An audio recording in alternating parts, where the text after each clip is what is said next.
Production and it's management. जो अब इसमें हम पढ़ रहे कुछ कल्चर हमारे बाकी रह गए हैं, that we will continue, that one is the last part of this chapter.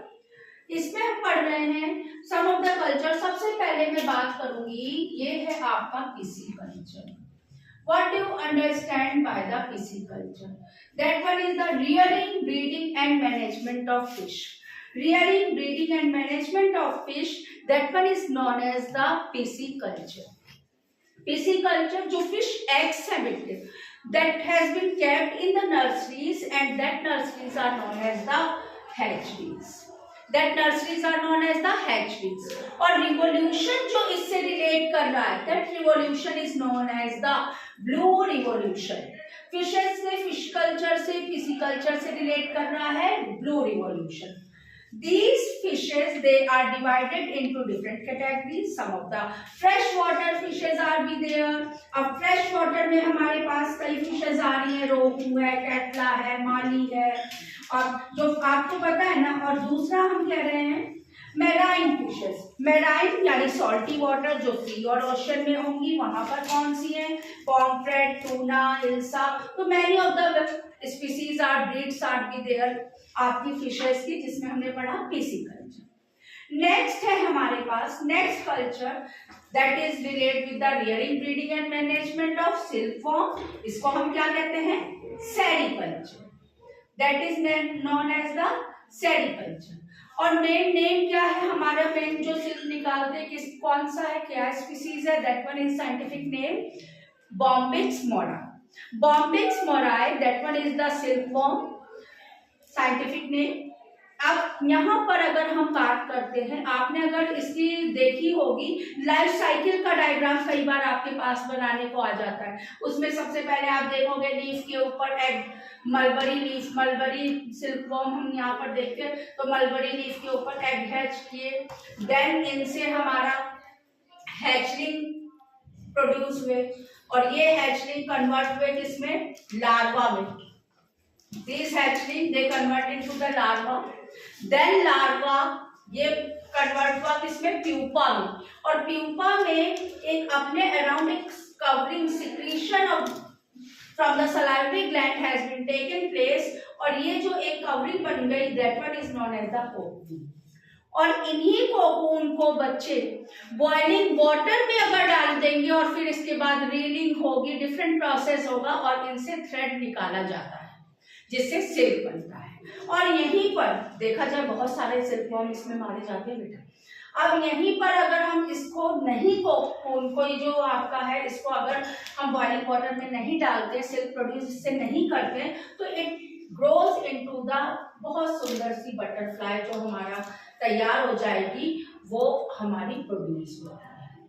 That one is known as the silkworm. तो ये तो है इसकी लाइफ साइकिल, इसकी सिल्कवॉर्म, जिससे हमें सिल्क प्रोड्यूस होता है, सेरीकल्चर। नेक्स्ट है, लास्ट है apiculture. Apiculture it relates with the that one is the rearing of honey bee, और मेनली जो हमारी इंडियन हनी बी है उसका क्या नाम है, Apis Serena indica. Apis Serena indica, that one is the Indian honey bee. और place जो हम इसका रियरिंग कर रहे हैं ना, जो कल्चर कर रहे हैं, that place where we have to do the rearing of this honey bee, that place is known as the, जो यहाँ पर कैप्ट कर रहे हैं, we have to keep that one is known as the apiary. ठीक है, और ये बनाती क्या है, बी हाइव्स। जो हनी कॉम्ब पूरा बनता है उनका घर क्या कहते हैं, बी हाइव्स। और इसमें जो इनकी कॉलोनी है, इसमें जो बीज हैं वो they are divided into different categories.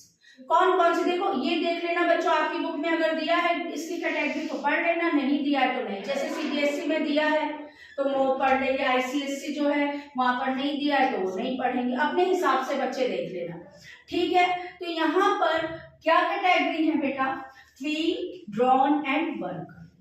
Queen का मेन काम क्या है, क्वीन जो अगर हम साइज की बात करें तो they are larger in size. अब अदर्स के उसमें देखिए कॉम्परेटिव में, कंपैरिजन में अगर देखेंगे तो क्वीन का साइज लार्ज है। इनका काम क्या है, एग ही प्रोड्यूस करती है, एग ले करती है। अप्रोक्सीमेट जो ब्रीडिंग सीजन होता है उस टाइम पे अप्रोक्सीमेट 2000 एग्स एवरी डे दे लेते। देन सेकंड ड्रोन, ड्रोन का क्या काम है, इनका काम सिंपली है to mate with the queen to produce the egg. Third work, worker work करना काम है इनका। Sterile female, they are divided into 3 categories, scavengers, nurse bees as well as the foraging bees. Scavengers क्या है, first 3 days में, first 3 days जो है that one is, उसको हम कहते हैं क्या, that is known as the scavengers. अब इस कंडीशन में बेटा स्कैवेंजर्स जब ये होते हैं फर्स्ट 3 डेज ईच वर्कर ये क्या करेगी, that clean the walls and floor of empty cells of the honeycomb. जो क्लीनिंग का काम जो होगा वो कौन करेगा फर्स्ट 3 डेज में, that one is the scavengers. Then nurse bees, next 4th day onward they do the duties of guard duties they has to do, that one is the nurse bees। nurse bees जो है बेटा ये हमारी क्या करेगी, each worker bee जब 7th day से start कर देगी producing royal jelly which is feed to the queen and future queen bees, और नर्स बीज यहाँ पर परफॉर्म करती है गार्ड ड्यूटीज।